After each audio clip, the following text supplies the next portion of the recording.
Views হল I am welcoming আপনারা সবরে ওয়েলকাম জানাইলাম আজকে ইসলামিক লাইফস্টাইল অনুষ্ঠানে। আজকের সাবজেক্ট আমরা মসজিদ পছন্দ করছি। আজকের সাবজেক্টটা নিয়ে আমরা যে অতিথিরে ইনভাইট করছি, এই অতিথি আপনারা সবর পরিচিত। বিগত 20 বছর থেকেই এই কমিউনিটিতে ইসলাম নিয়ে সেবা করা, ইসলাম এসেন্সিয়াল হোক আর ইমামতি হোক আর ম্যারেজ বিষয়ক হোক আর হাজ বা উমরা হোক, যেটাই হোক, এই ইমামরে আপনারা সবসময় সমাজের সেবাত ফাইরা, আল্লাহর দাওয়ার কাজও ফাইরা। আজকে আমরা ইনভাইট করছি অ্যাজ এ অতিথি হিসাবে আবু সাঈদ আনসারি, এজন ইমাম এবং খতিব অ্যান্ড চ্যানেল এসর একজন জনপ্রিয়। ইসলামের যত কাজ সব জায়গা চ্যানেল এসর আনরে পাওয়া যায়। হি আন্ডারস্ট্যান্ড চ্যারিটি, হি আন্ডারস্ট্যান্ড হজ উমরা, হি আন্ডারস্ট্যান্ড আল্লাহর আদেশ, হি আন্ডারস্ট্যান্ড নবীজি অ্যাজ এ আদর্শ হিসেবে।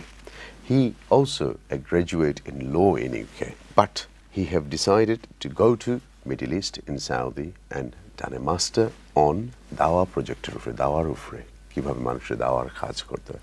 I'm going to welcome him today to Islamic Lifestyle. Welcome to the show. Assalamu alaikum. Wa alaikum assalam wa rahmatullahi wa barakatuh. Jazakallah khairan Jalil bhai. Thank you. Ajker subject very simple. Amra jeno Allahor kache giya namaz pori, praise kori, মসজিদ।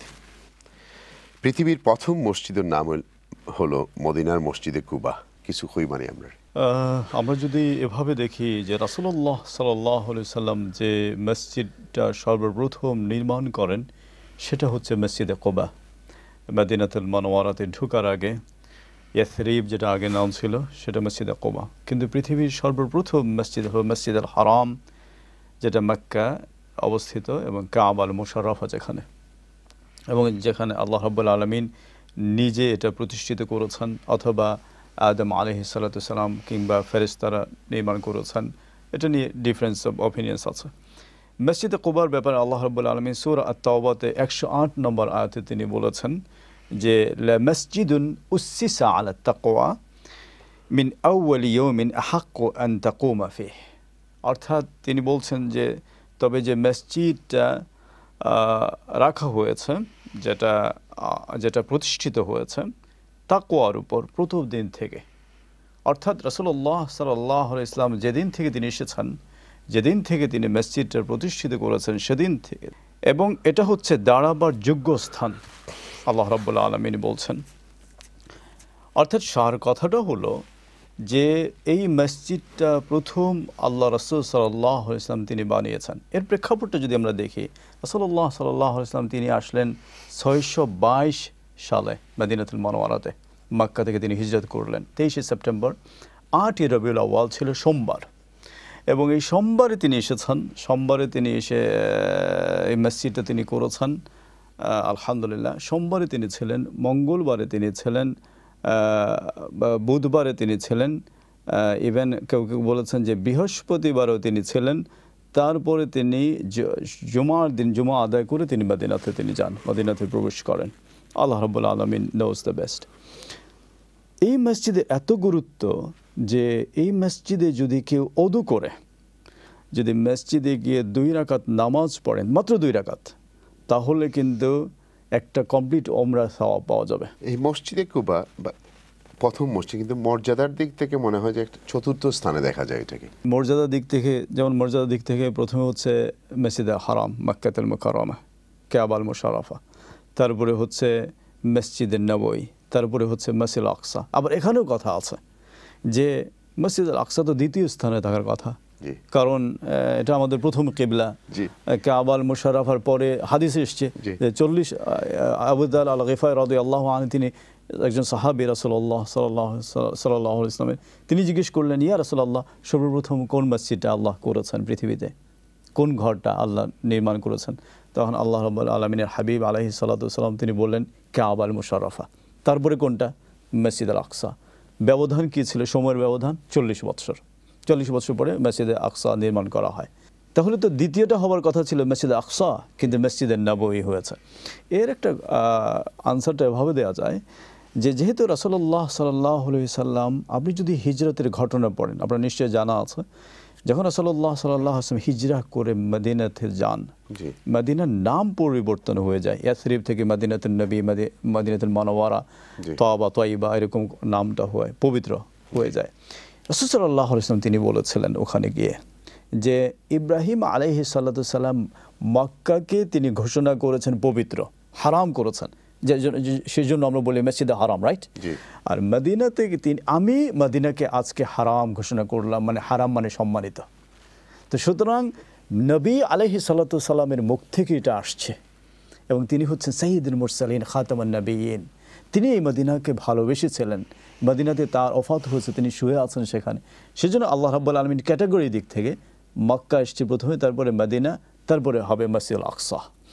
এবং মসজিদে কুবা এই জন্য চতুর্থ স্থানে, যেহেতু রাসূলুল্লাহ সাল্লাল্লাহু আলাইহি ওয়াসাল্লাম ওখানে তিনি নামাজ পড়তেন শনিবারে, কিন্তু আপনার ইসলামের কেন্দ্রবিন্দু সেন্ট্রাল পজিশনে ছিল মসজিদুল নববী, এবং যেখানে তার ঘরও ছিল, যেখানে তিনি শায়িত আছেন, সেজন্য মর্যাদার দিক থেকে ওইটা দ্বিতীয় স্থানে চলে গেছে। আমরা বুঝতে পারতেছি মসজিদ নির্মাণে মুসলমানদের জন্য কতটা ফজিলতের কাজ। সূরা জিনের 18 নম্বর আয়াতে আল্লাহ রাব্বুল আলামিন তিনি বলেছেন যে আন্নাল মাসাজিদা লিল্লাহ ফালা তাদউ মাআল্লাহি আহাদা, অর্থাৎ সব মসজিদগুলো হচ্ছে আল্লাহ সুবহানাহু ওয়া তাআলা, আল্লাহকে স্মরণ করার জন্য। অতএব তোমরা আল্লাহর কাছে কাউকে ডেকো না। জলিল ভাই, একটা এক্সাম্পল দিতে পারি আমরা, যে আপনি যদি এখানে একটা গ্রোসারি শপ করেন, এখানে যদি আপনি একটা এমনি টেকওয়ে করেন, সেখানে মানুষ যাবে গিয়ে আল্লাহকে ডাকতে পারে, নাও ডাকতে পারে, আপনি গ্যারান্টি দিতে পারবেন না। কিন্তু মসজিদে মানুষ যাবেই কিন্তু আল্লাহকে ডাকার জন্য, আল্লাহর ঘর বলে। এবং মসজিদে এত গুরুত্ব এবং এত সওয়াব যে রাসূলুল্লাহ সাল্লাল্লাহু আলাইহি ওয়াসাল্লাম তিনি কিন্তু একবারে ওফাতের সময়, মানে সোমবারে তিনি তার মানে সকাল মনে করেন 10টা-11টার দিকে তিনি দুনিয়া থেকে চলে যান, তখন তার ঘড়ি ছিল না। কিন্তু ফজরের সময় রাসূলুল্লাহ সাল্লাল্লাহু আলাইহি ওয়াসাল্লাম আয়েশা রাদিয়াল্লাহু আনহাকে বলেছিলেন যে তুমি এই জানালাটা একটু খুলে দাও, পর্দাটা একটু সরিয়ে নাও, আমি নামাজ দেখতে চাই, মসজিদের নামাজ।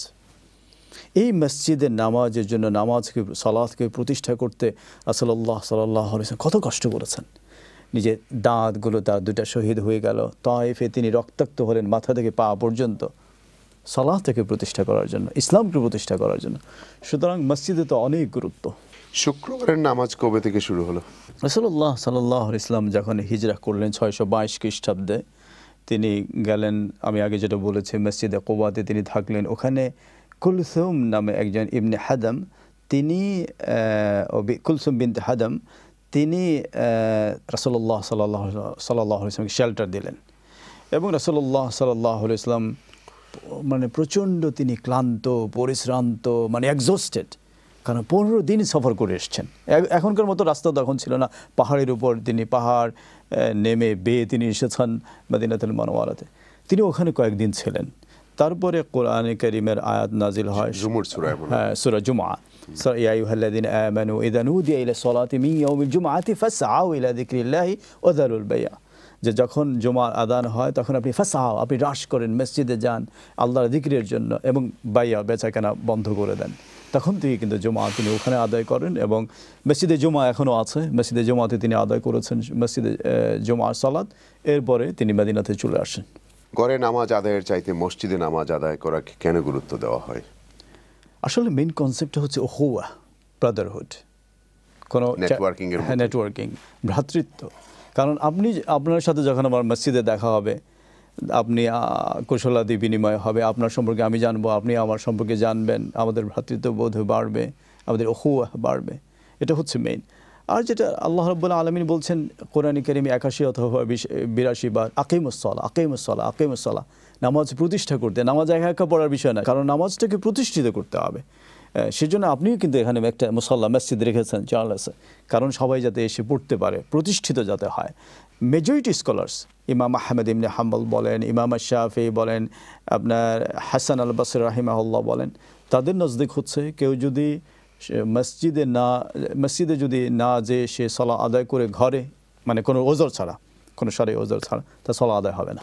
থ্যাংক ইউ ভিউয়ার্স, আমরা ছোট্ট বিরতি যাই। বিরতির পরে আমরা জানতাম সাইমু যে মসজিদগুলারে কতটুকু সাজানো যায়, কারণ নবীর আমল মসজিদগুলোর এত সাজানি হইতো না। আর মসজিদের সেবাগুলো কী কী থাকার দরকার, শুধু নেটওয়ার্কিং করা আর নামাজ পড়া পর্যন্ত কি তা আমরা মসজিদগুলো লিমিটেড, আর মসজিদগুলোর কীরকম সাজানি হইতো সেটা নিয়ে আমরা বিরতির পরে আলাপ করব।